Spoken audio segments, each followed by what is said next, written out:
Board परीक्षा में गद्यांश और पद्यांश लिखना तो आपको सही से आ गया होगा, क्योंकि मैं इसका पूरा वीडियो के द्वारा आपको बता चुका हूँ कि हिंदी में गद्यांश को कैसे लिखें ट्रिक के माध्यम से, और पद्यांश को कैसे आप अपने 24 फरवरी के हिंदी के पेपर में लिखें। अब देखो बात आती है संस्कृत के गद्यांश और पद्यांश में। बहुत बच्चों को इसमें दिक्कत आती है, संस्कृत के गद्यांश कैसे लिखें और संस्कृत के पद्यांश कैसे लिखें।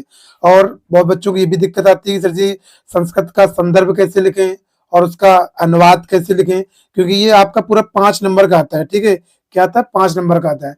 अब कहीं ना कहीं अगर आप इस जो पैटर्न है बोर्ड का, जो पैटर्न है बोर्ड का संस्कृत के गद्यांश और पद्यांश को सॉल्व करने का, अगर उस पैटर्न से आप कॉपी में नहीं सॉल्व करेंगे तो आपको पूरा नंबर नहीं मिलेगा। ठीक है, चाहे कितना भी आपको पूरा गद्यांश याद है और कोई पूरा पद्यांश याद है, अगर आप बोर्ड के पैटर्न से आप नहीं सॉल्व करेंगे तो आपको कहीं ना कहीं नंबर कट जाएगा।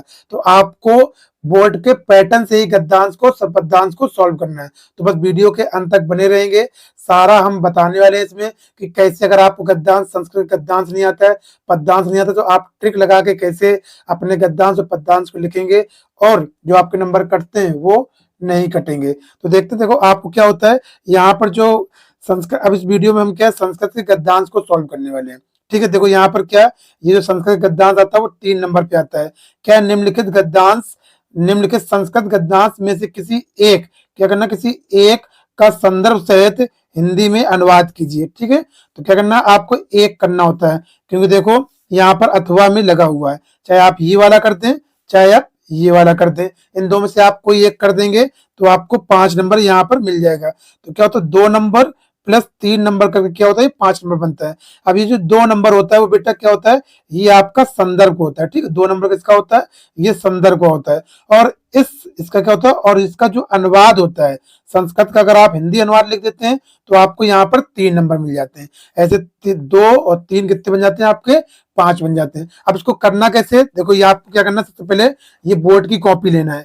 उसके बाद आपके पास 3 औजार होना चाहिए, एक ये पटरी और आपके पास एक काला पेन और एक पास के आपके पास नीला पेन। इन तीनों औजार के माध्यम से हम पूरे अपने गद्यांश को सॉल्व करेंगे। सबसे पहले आप देखो क्या करना है, आपको यहाँ पर एक पटरी लेना है और पटरी से क्या करना है, यहाँ पर लाइन खींच देना है। ठीक है, यहाँ पे क्या करेंगे, लाइन खींच देंगे। लाइन क्या करना है, ऐसे एक पटरी के साइज की यहाँ पर लाइन ऐसे हम बना के इसको खींच देंगे। ठीक है, अब उसके बाद ये याद रखेंगे कि आप इस साइड लाइन नहीं खींचेंगे। ठीक है, इस साइड लाइन आपको बिल्कुल नहीं खींचना है। अब उसके बाद देखते हैं क्या है, यहाँ पर क्या है, प्रश्न उत्तर संख्या क्या है, क्या है, प्रश्न संख्या 3 है। तो काले पेन से आप क्या करेंगे, प्रश्न उत्तर संख्या 3 लिख दिया। अब उसके बाद आप यहां से ऐसे पटरी रखेंगे और उसके बाद यहां से स्केच से ये खींच देंगे। ठीक है, उसके बाद अब देखो, अब इसका क्या करेंगे, काले पेन से ये आप संकेत डालेंगे। क्या डालेंगे, संकेत। अब देखो इसमें क्योंकि 2 दिए गए, 2 दिए कि नहीं दिए गए, अब एग्जामिनर कैसे समझेगा कि आपने ये ऊपर वाला किया है कि आपने नीचे वाला किया है। तो उसके लिए आपको क्या करना है, यहाँ पर संकेत डालना है। क्या करना है, संकेत। और संकेत हम ऊपर वाला यहाँ पर सॉल्व कर रहे हैं। ये एक इंपॉर्टेंट गद्यांश भी है, तो इसको आप तैयार भी कर सकते हैं। देखो यहाँ पर क्या है, इसके संकेत में वाड़स्या प्राचीन प्राचीन काल देव, प्राचीन काल देव। तो यहाँ पे वाड़स्या प्राचीन काल देव। ठीक है, ये हो गया। फिर हम डेट डेट डेट डेट करके फिर देखो नीचे क्या लिखा है, यहाँ पर अध्ययन प्रचलित, अध्ययन प्रचलित यहाँ पर हमने कर दिया। अब इससे क्या होगा, जब आपका एग्जामिनर पढ़ेगा तो अच्छे सोचेगा इसमें से आपने बच्चे ने ये ऊपर वाला किया है। ठीक है, तो आपको नंबर नहीं कटेंगे। अब क्या करना है आपको, अब इसमें संदर्भ आपको सॉल्व करना है। तो हम डालेंगे यहाँ पर क्या, काले पेन से संदर्भ।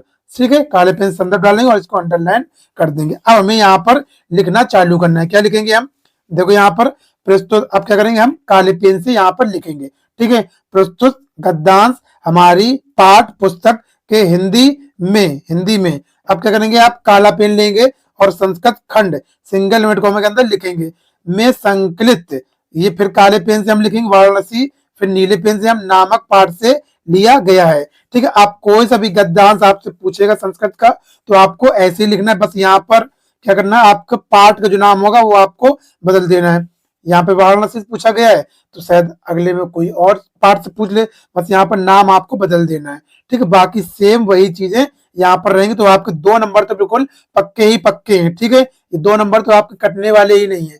अब देखो क्या आता है, अब बात आती है अनुवाद की। क्या बात आती है, अनुवाद की। यानी जो संस्कृत में ये पैराग्राफ आपका दिया गया है इसका आपको हिंदी में अनुवाद करना है। तो कैसे करेंगे देखते हैं, लास्ट तक बने रहना। अब देखें क्या हिंदी अनुवाद हमने क्या डाला, हिंदी अनुवाद। अब एक एक को पढ़ते जाते हैं और इसकी हिंदी अनुवाद बनाते हैं। देखो कैसे, देखते हैं हम यहाँ पर कैसे बनाना है हमें। यहाँ पे वर्षा प्राचीन कालदेव देहे देहे विद्या दिव्य ज्योति भोगते, इसकी हमें इतनी हिंदी लिखना। तो क्या लिखेंगे, वाराणसी में प्राचीन काल से ही घर घर में विद्या की अलौकिक ज्योति प्रकाशित है। इतनी हम यहाँ तक हो गया, ठीक है। अब आगे करते हैं। अधुनापति अत संस्कृत वाग्धारा सतत्र प्रवाहित जनाना ज्ञान वर्धयति। तो क्या हो जाएगा, अब भी यहाँ संस्कृत वाणी की धारा निरंतर बह रही है। इसके बाद अब आगे देखते हैं। अत्र अनेके आचार्य मूधन्या विद्यात वेदिका मश्र अध्यने दद्धने चा इदानी निरंतर, चा नारी निरंतर। उसके बाद क्या, यहां से अब हम देखते हैं और लोगों में ज्ञान को बढ़ा रही है। इस समय यहाँ अनेक आचार्य उच्च कोटि के विधान वैदिक साहित्य के अध्ययन में लगे हुए हैं। अब देखो आपको शायद मान लो इसकी पूरी हिंदी नहीं आ पा रही है, तो आप बना बना के कुछ समझ के करेंगे, टूटी फूटी हिंदी करेंगे, पर आप करेंगे जरूर। उसके बाद देखते हैं क्या यहाँ पर है।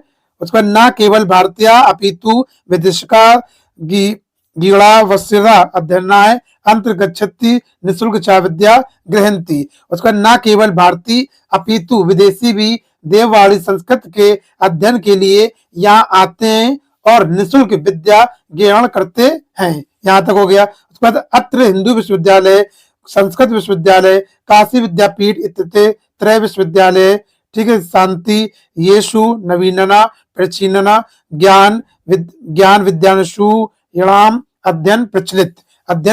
यहाँ पर देखो क्या, यहाँ हिंदू विश्वविद्यालय, संस्कृत विश्वविद्यालय और काशी विद्यापीठ में तीन विश्वविद्यालय हैं जिनमें नवीन और प्राचीन ज्ञान विज्ञान के विषयों का अध्ययन चलता रहता है। इस तरीके से आप लिखेंगे तो आपको क्या हो जाएगी, ये जो 3 नंबर है हिंदी अनुवाद का आपको पूरा मिल जाएगा, ठीक है। अब देखो आप पूरी जरूरी नहीं कि नई हिंदी लिख पा रहे हैं, तो आप कैसी भी टूटी फूटी हिंदी लिखेंगे, पर आपको लिखना है और एक भी कटिंग आपको नहीं करना, ठीक है। कटिंग बिल्कुल नहीं करेंगे तो आपको पूरा 5 नंबर मिलेगा, ये मेरी गारंटी। बस आप लिख के आएंगे, छोड़ेंगे कुछ नहीं। आई थिंक आपको पूरा समझ में आया होगा। अगर समझ में आया है दोस्तों से जरूर शेयर करें, जिससे कि आपके जो दोस्त हैं वो अपने 24 फरवरी वाले पेपर में अच्छा स्कोर करके आ पाए।